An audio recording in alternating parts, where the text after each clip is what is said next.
Bonjour à toutes et à tous et merci de votre fidélité. L'objectif de la loi, c'est l'amour de Dieu et l'amour du prochain. C'est ce qu'enseigne Jésus par ses paroles et ses actes tout au long des évangiles.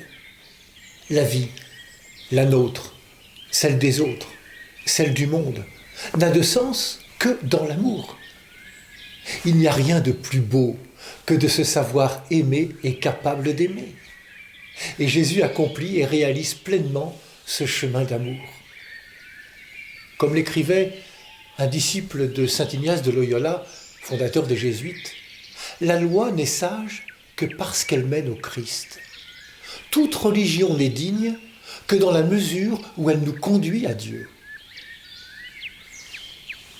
L'amour de Jésus pour les personnes qu'il manifeste dans le respect de leur conscience et de leur liberté, Jésus le puise dans l'amour de son Père.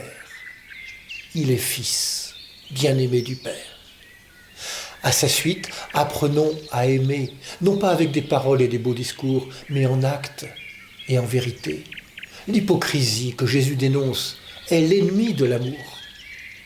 Quand Jésus dit qu'il est venu accomplir la loi et les prophètes, il ne fait rien d'autre que de rappeler l'esprit de cette loi et la parole des prophètes. Oui, comme l'écrit l'apôtre Paul aux Corinthiens, la lettre tue, mais l'esprit donne la vie. Nous ne sommes pas sur cette terre pour suivre des règles et des prescriptions, mais pour avancer humblement sur le chemin de la sainteté. Au chemin de la perfection, qui souvent se réduit à une morale moralisante, Jésus préfère le chemin de la sainteté qui lui ouvre à une filiation. Je découvre devant Dieu que je suis fille et fils bien-aimé. Et ça change tout.